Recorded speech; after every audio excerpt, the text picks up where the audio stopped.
जी जनाब, तो सबसे पहला जो काम हम लोगों ने यहाँ पे करना है, that will be our exercise number 1, कि what is the average salary of the company. इस कंपनी में जितने भी एम्प्लॉयज़ हैं उन तमाम की एवरेज सैलरी कितनी है। हमें पता है कि इसके लिए जो फंक्शन यूज़ होना है, that function is called average. और एवरेज को लगाने का तरीका ये होता है कि आपने एवरेज लिखना होता है, और एवरेज लिखने के बाद आपने ब्रैकेट डालनी होती है, और फिर उसके बाद उसको नंबर्स बताने होते हैं जिन नंबर्स की आपने एवरेज कैलकुलेट करनी है।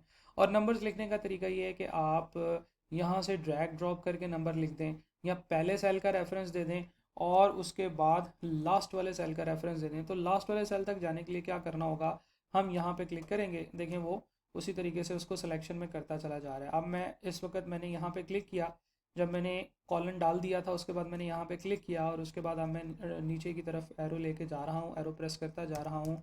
तो क्या होता जा रहा है कि वो एक एक सेल नीचे जा रहा है। लेकिन अगर मैं सिर्फ कंट्रोल को प्रेस करके रखूँगा और डाउन एरो प्रेस करूँगा, तो जहाँ तक जाना चाहिए था वहाँ तक चला गया। तो उसने खुद ही बता दिया कि F8 से लेकर F739 तक जो है वो आपका डाटा होना चाहिए।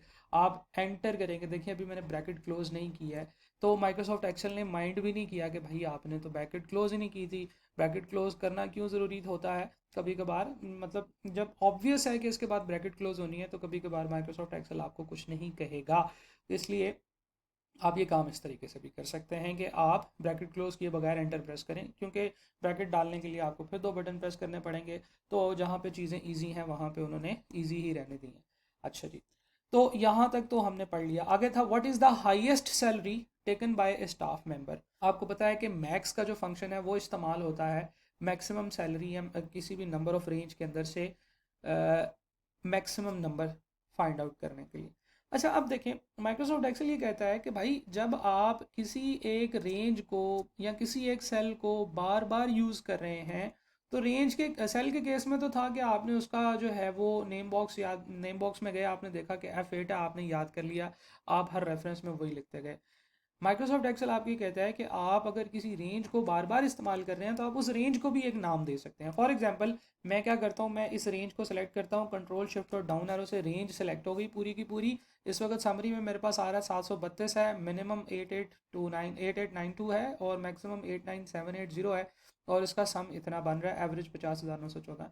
अब ये पूरी की पूरी जो सिलेक्शन है, जब मैंने इसको सेलेक्ट किया हुआ है, तो देखिए नेम बॉक्स में आपको सिर्फ सबसे पहले सेल का जो है वो रेफरेंस नज़र आ रहा है। ठीक है जी। अब मैं यहाँ पे अगर क्लिक करता हूँ तो वो F8 जो है वो सेलेक्ट कर देगा। मैं यहाँ से बैक स्पेस करके इसको चेंज कर सकता हूँ। मैं इसका नाम रख दूँ अगर सैलरी। ठीक है जी। तो मैं क्या कर रहा हूँ, मैं इस रेंज को एक नाम दे रहा हूँ, सैलरी लिखा, एंटर किया, तो अब सैलरी जो है वो एक रेंज का नाम पड़ गया है। तो अब जहाँ पे फर्ज करें मैं अब एवरेज कैलकुलेट करने जा रहा हूँ, तो मैं एवरेज कैलकुलेट करने लगा हूँ, उसके बाद उसने मुझे कहा कि नंबर्स बताएं, तो मैं इसकी जगह पे सैलरी लिख दूँ। तो जैसे ही मैंने सैलरी पूरा लिखा, इसका कलर ब्लू हो गया, और यहाँ पे उसने वो हमें हाईलाइट करके भी दिखा दी। अगर सेम स्क्रीन में वो चीज़ नज़र आ रही थी तो उसने हाईलाइट करके दिखा दिया कि भाई ये वाली रेंज है ना जिसकी आप बात कर रहे हो।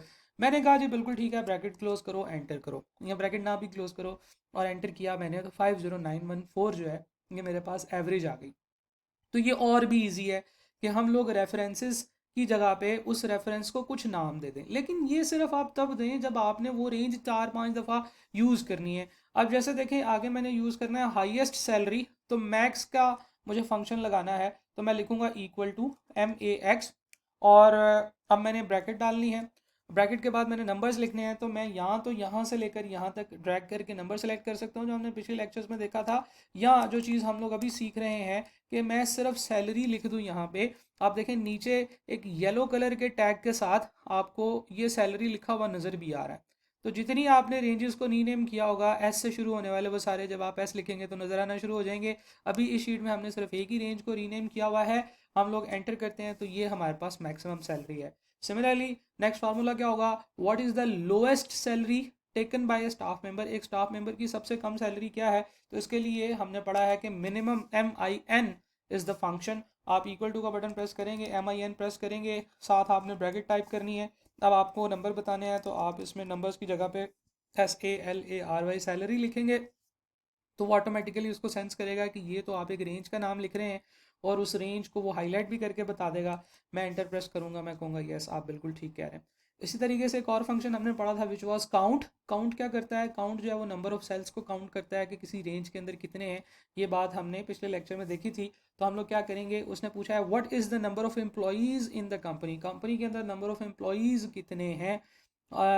तो मैं इसके लिए कौन सा जो फंक्शन है वो यूज़ करूँगा, काउंट वाला, ठीक है जी। और ये काउंट का फंक्शन लगाने के लिए मुझे क्या करना है, मुझे इक्वल टू काउंट लिखना है और उसके बाद ब्रैकेट स्टार्ट करनी है, साथ में मुझे सैलरी लिखना है।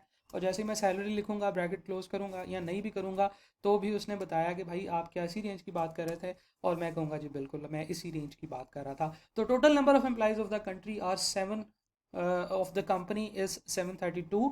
और ये लोग जो हैं इनकी सैलरी के बारे में हमने कुछ इन्फॉर्मेशन निकाली है। तो ये वो कुछ चीज़ें हैं जो कि हमने इस वीडियो में डिस्कस करनी थी। हमने ये डिस्कस किया कि फ़ंक्शन को लगाते वक्त बजाय इसके कि हम हर दफ़ा उस रेंज को सेलेक्ट करें, अगर हमें लगता है कि वो रेंज हम बार बार यूज़ करना चाह रहे हैं तो हम उस रेंज को एक नाम दे देते हैं, और उस नाम को जब हम फार्मूला में लिखेंगे तो वो रेंज उसको ऑटोमेटिकली सेंस करेगी और उसके ऊपर कैलकुलेशंस करेगी। और इस एक्सरसाइज की बाकी एग्जांपल्स हम लोग इंशाल्लाह अगली वीडियो में देखेंगे। Thank you.